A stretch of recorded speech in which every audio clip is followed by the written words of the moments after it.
Atos, capítulo 9. A conversão de Saulo. Saulo, respirando ainda ameaças e morte contra os discípulos do Senhor, dirigiu-se ao sumo sacerdote e lhe pediu cartas para as sinagogas de Damasco, a fim de que, caso achasse alguns que eram do caminho, assim homens como mulheres, os levasse presos para Jerusalém. Seguindo ele estrada fora, ao aproximar-se de Damasco, subitamente uma luz do céu brilhou ao seu redor. E caindo por terra, ouviu uma voz que lhe dizia: Saulo, Saulo, por que me persegues? Ele perguntou: Quem és tu, Senhor? E a resposta foi: Eu sou Jesus, a quem tu persegues. Mas levanta-te e entra na cidade, onde te dirão o que te convém fazer. Os seus companheiros de viagem pararam emudecidos, ouvindo a voz, não vendo, contudo, ninguém. Então se levantou Saulo da terra e, abrindo os olhos, nada podia ver. E, guiando-o pela mão, levaram-no para Damasco. Esteve 3 dias sem ver, durante os quais nada comeu nem bebeu. A visita de Ananias. Ora, havia em Damasco um discípulo chamado Ananias.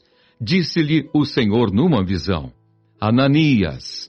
Ao que respondeu: Eis-me aqui, Senhor. Então o Senhor lhe ordenou: Dispõe-te e vai à rua que se chama Direita, e na casa de Judas procura por Saulo, apelidado de Tarso, pois ele está orando e viu entrar um homem chamado Ananias e impor-lhe as mãos para que recuperasse a vista. Ananias, porém, respondeu: Senhor, de muitos tenho ouvido a respeito desse homem, quantos males tem feito aos teus santos em Jerusalém. E para aqui trouxe autorização dos principais sacerdotes, para prender a todos os que invocam o teu nome. Mas o Senhor lhe disse: Vai, porque este é para mim um instrumento escolhido para levar o meu nome perante os gentios e reis, bem como perante os filhos de Israel, pois eu lhe mostrarei quanto lhe importa sofrer pelo meu nome. Então Ananias foi e, entrando na casa, impôs sobre ele as mãos, dizendo: Saulo, irmão, o Senhor me enviou, a saber, o próprio Jesus, que te apareceu no caminho por onde vinhas, para que recuperes a vista e fiques cheio do Espírito Santo. Imediatamente lhe caíram dos olhos como que umas escamas, e tornou a ver. A seguir levantou-se e foi batizado. E depois de ter se alimentado, sentiu-se fortalecido. Então permaneceu em Damasco alguns dias com os discípulos. Saulo prega em Damasco. E logo pregava nas sinagogas a Jesus, afirmando que este é o Filho de Deus. Ora, todos os que o ouviam estavam atônitos e diziam: Não é este o que exterminava em Jerusalém os que invocavam o nome de Jesus, e para aqui veio precisamente com o fim de os levar amarrados aos principais sacerdotes? Saulo, porém, mais e mais se fortalecia e confundia os judeus que moravam em Damasco, demonstrando que Jesus é o Cristo.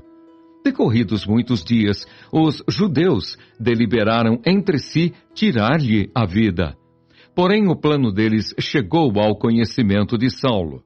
Dia e noite guardavam também as portas para o matarem. Mas os seus discípulos tomaram-no de noite e, colocando-o num cesto, desceram-no pela muralha.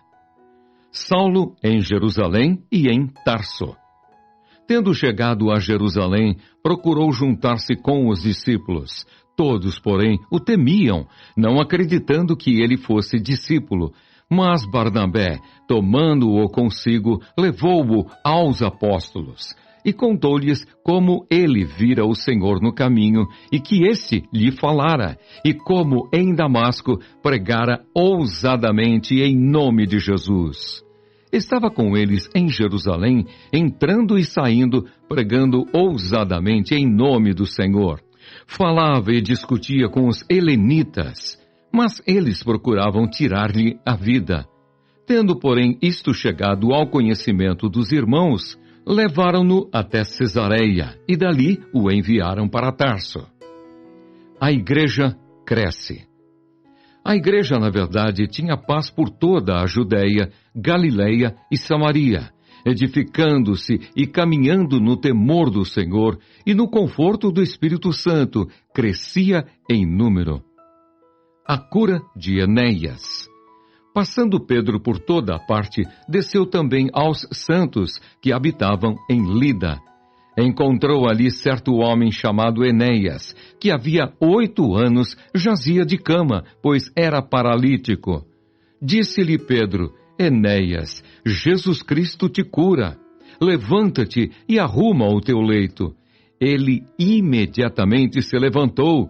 Viram-no todos os habitantes de Lida e Sarona, os quais se converteram ao Senhor. A ressurreição de Dorcas. Havia em Jope uma discípula por nome Tabita, nome esse que, traduzido, quer dizer Dorcas. Era ela notável pelas boas obras e esmolas que fazia. Ora, aconteceu naqueles dias que ela adoeceu e veio a morrer. E depois de a lavarem, puseram-na no cenáculo. Como Lida era perto de Jope, ouvindo os discípulos que Pedro estava ali, enviaram-lhe 2 homens que lhe pedissem: não demores em vir ter conosco. Pedro atendeu e foi com eles. Tendo chegado, conduziram-no para o cenáculo. E todas as viúvas o cercaram, chorando e mostrando-lhe túnicas e vestidos que Dorcas fizera enquanto estava com elas. Mas Pedro, tendo feito sair a todos, pondo-se de joelhos, orou, e voltando-se para o corpo, disse: Tabita, levanta-te. Ela abriu os olhos e, vendo a Pedro, sentou-se. Ele, dando-lhe a mão, levantou-a. E chamando os santos, especialmente as viúvas, apresentou-a viva. Isto se tornou conhecido por toda Jope, e muitos creram no Senhor. Pedro ficou em Jope muitos dias, em casa de um curtidor chamado Simão.